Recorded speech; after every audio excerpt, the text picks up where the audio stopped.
Vous êtes bel et bien sur la télé qui vous parle. Mesdames et messieurs, merci de votre fidélité à nos programmes. Bienvenue à vous dans cette édition d'information. Tout de suite, le sommaire.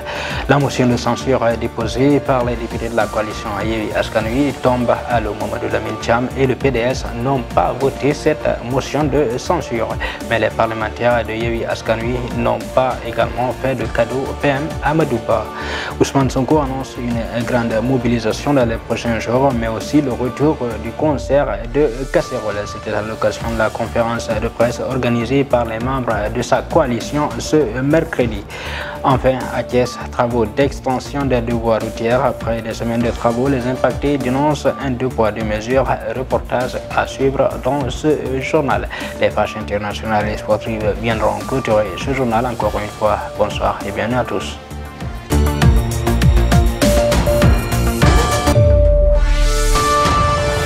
La motion de censure déposée par les députés de la coalition Yewwi Askan Wi s'est ouverte ce matin aux environs de 10h du matin. Et même si on savait déjà que les députés de la coalition Yewwi Wallu, notamment les députés de PDS, n'ont pas voté cette motion de censure, les députés de la coalition Yewwi Askan Wi, quant à eux, n'ont pas fait de cadeau au Premier ministre Amadou Ba. Nous suivons Abass Fall. Monsieur le Premier ministre, pendant que vous disiez aux Sénégalais de rester chez eux, les hyènes, certains hyènes autour de vous, restez chez eux. Pendant que beaucoup mouraient de la Covid, pendant que beaucoup perdaient leur emploi à cause de la Covid, d'autres se remplissaient les poches. Funestes, prédateurs. Vous avez des prédateurs derrière vous, Monsieur le Premier ministre. Monsieur le Premier ministre, le concepteur de la théorie du chaos, reconstruction, doit être mal à l'aise ici, parce qu'il a créé le chaos au ministère de la Santé, et il lui sera très difficile de tout reconstruire. Au-delà, Monsieur le Premier ministre, il y a un scandale de 1,1 milliard.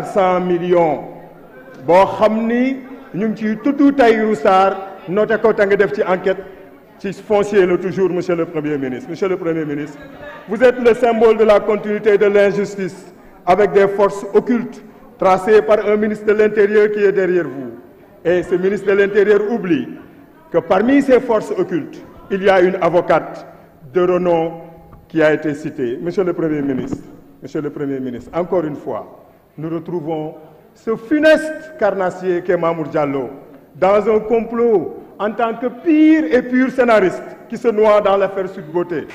Et puis dans ce sens, l'honorable député Birahim Souleye Diop a soulevé les motifs de la motion de censure déposée contre le gouvernement d'Amadou Ba. Selon le député, c'est une motion de défiance à l'égard d'Amadou Ba qui n'a pas voulu se soumettre à un vote de confiance des députés de la coalition Yewwi Askan Wi. Birahim Souleye Diop déclare voter la censure du gouvernement, c'est confirmer que les Sénégalais, dans une large majorité, ne sont pas convaincus de la déclaration de politique générale du PM Amadou Ba.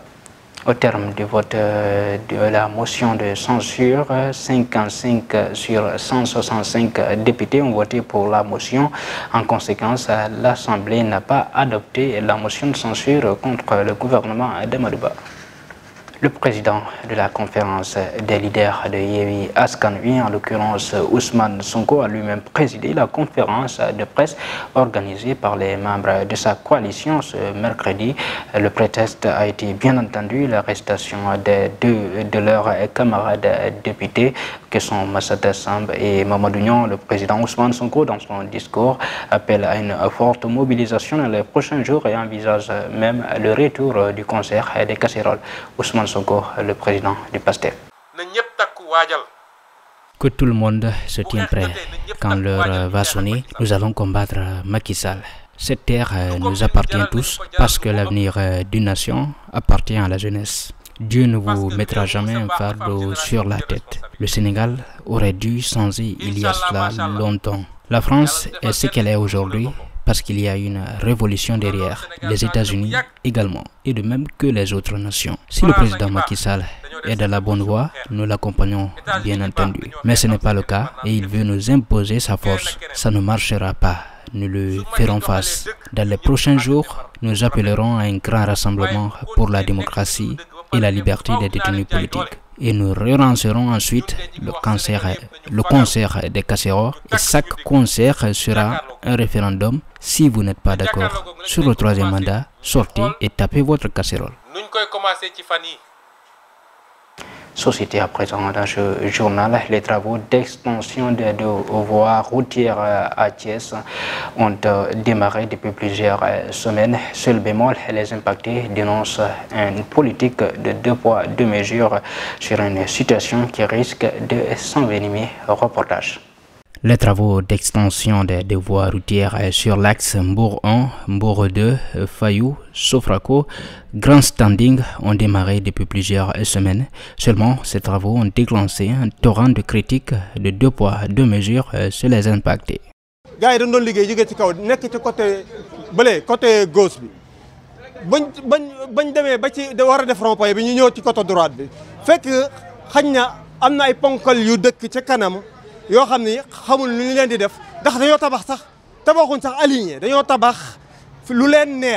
En effet, 2 bâtiments situés aux abords de la route sont à l'origine de cette colère. Ils préfèrent nous sacrifier, nous qui sommes de l'autre côté, entretenir des liens avec celui qui a tout amené. C'est parce que c'est lui qui a vraiment construit au devant de la route, dépasse effectivement les limites. On va essayer de vous présenter après le dépassement qu'il a pris. Donc ils veulent nous sacrifier. Même le caniveau qu'ils ont mis pour que l'eau passe, quand ils sont arrivés auprès de cette maison, ils l'ont dévié. En plus de ce contournement inattendu, la route aurait arraché plusieurs mètres à certains impactés. Si c'était équitable, on n'aurait rien à dire. Mais ils veulent prendre au moins 6 mètres de notre côté, de l'autre côté où ils devaient prendre 2 poids 2 mesures. Face à cette situation, les autorités sont invitées à prendre les devants pour éviter que les choses ne s'enveniment au plus rapide. Santé dans ce journal face à la presse ce mercredi au siège de la CNTS pour le lancement de son nouveau plan d'action. La Fédération des syndicats de la santé hausse le ton et menace en déclarant une grève de 48 heures à partir de ce jeudi 15 décembre. Seules les urgences seront prises en compte. Le suivant, Cheikh Sek, le secrétaire général de la Fédération des syndicats de la santé. Les gardes et les permanences sont concernés par la grève.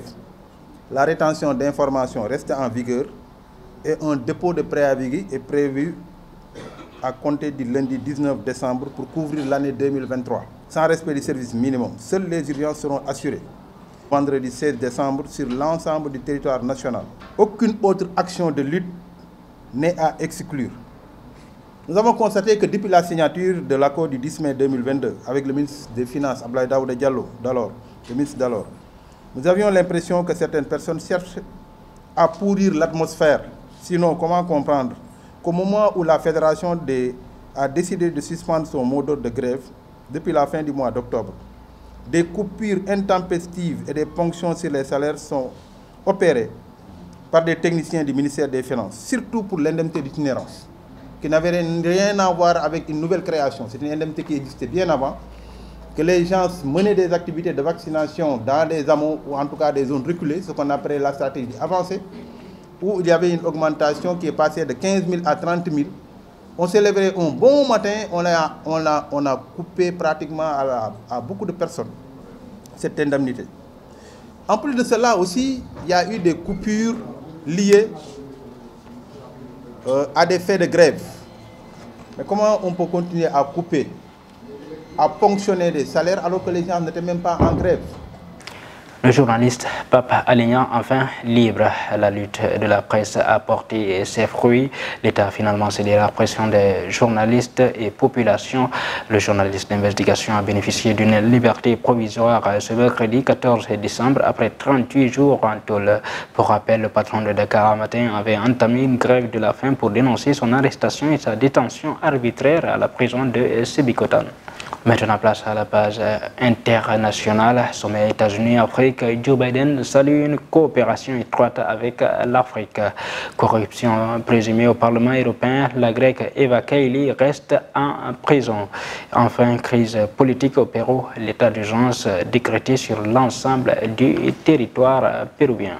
Nous suivons les explications. Le président américain Joe Biden s'est adressé à ses pairs à l'issue du forum pour les affaires en Afrique qui a occupé le deuxième jour de la réunion pour se féliciter justement des résultats concrets. 15 minutes de discours pour présenter 15 milliards de dollars d'accords et de contrats signés en une matinée dans des secteurs aussi variés que la santé, l'agriculture, les transports ou les nouvelles technologies. Joe Biden ne boudait pas son plaisir au moment de s'adresser aux chefs d'État présents à Washington. Ce sont des investissements à long terme qui vont bénéficier vraiment aux gens, créer de nouveaux emplois bien payés, y compris ici aux États-Unis, et élargir ensuite les opportunités de tous nos pays pour les années à venir, s'est réjoui le président américain Joe Biden. Et puis l'affaire de corruption qui secoue le Parlement européen est désormais baptisée à Bruxelles le Qatar Gate. En Italie, la presse ne se prive pas d'y associer le qualificatif du Italian Job en référence à un célèbre film de 1969.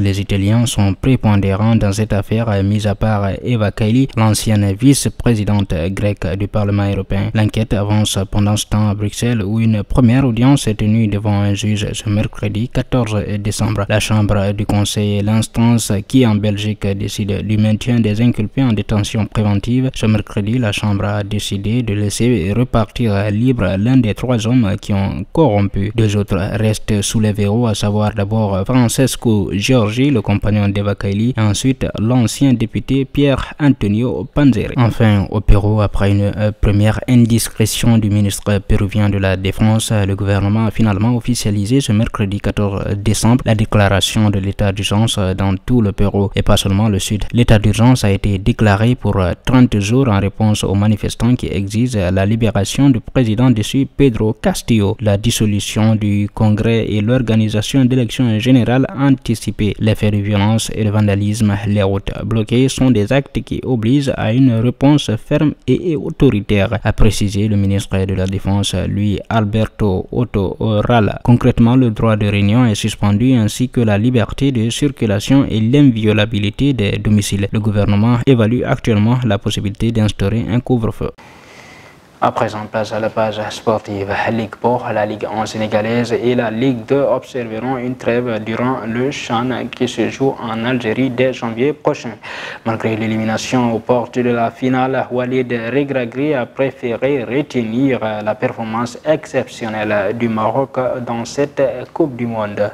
Enfin, organisation de la CAN 2025, l'Algérie va déposer sa candidature avant vendredi. Nous suivons le point avec Pendagui. Nous démarrons l'actualité sportive. Les championnats nationaux de football de Ligue 1 et de Ligue 2 seront suspendus durant le championnat d'Afrique des Nations prévu le 13 janvier au 4 février 2023 en Algérie, a annoncé mercredi la Ligue sénégalaise de football professionnel. La trêve va démarrer au terme de la 11e journée du championnat national du football et durera toute la période de participation de l'équipe locale du Sénégal. Auchan a indiqué la Ligue de football dans un communiqué. Le Sénégal est logé dans le groupe B en compagnie de la RDC, de l'Ouganda et de la Côte d'Ivoire. Les Lions joueront leur premier match le 18 janvier contre l'Ouganda. Et puis, malgré l'élimination aux portes de la demi-finale, Walid Regragui a préféré retenir la performance exceptionnelle et historique du Maroc dans cette Coupe du Monde, battu 2-0 en demi-finale de la Coupe du Monde par la France. Le Maroc est tombé les armes à la main après avoir conquis le cœur de ses supporters et de toute l'Afrique. Les Lions de l'Atlas n'ont pas su rivaliser face aux champions du monde en titre pour un peu plus entrer dans l'histoire du football. Néanmoins, pour le sélectionneur marocain Walid Regragui, cette défaite n'enlève rien ce qui a été fait dans ce tournoi. Enfin, pour terminer, le dossier de candidature de l'Algérie pour arbitrer la Coupe d'Afrique des Nations CAN 2025 sera déposé dans les 48 ou 72 heures, soit avant vendredi le 16 décembre, indique Abderrazak Sebgak, ministre de la Jeunesse et des Sports. Nous avons finalisé le dossier de candidature de l'Algérie qui sera déposé au niveau du siège de la CAF au Caire dans les prochains 48 ou 72 heures, soit avant le dernier délai fixé au vendredi 16 septembre, affirme le ministre lors d'une rencontre tenue au siège de son département ministériel sur les préparatifs du championnat d'Afrique des Nations de football CHAN 2023. C'était tout pour l'actualité sportive. Mesdames et messieurs, voilà qui met fin à cette édition d'information. Tout le plaisir a été pour moi de vous servir. Restez en notre compagnie. Vous avez tout le temps le meilleur programme télé.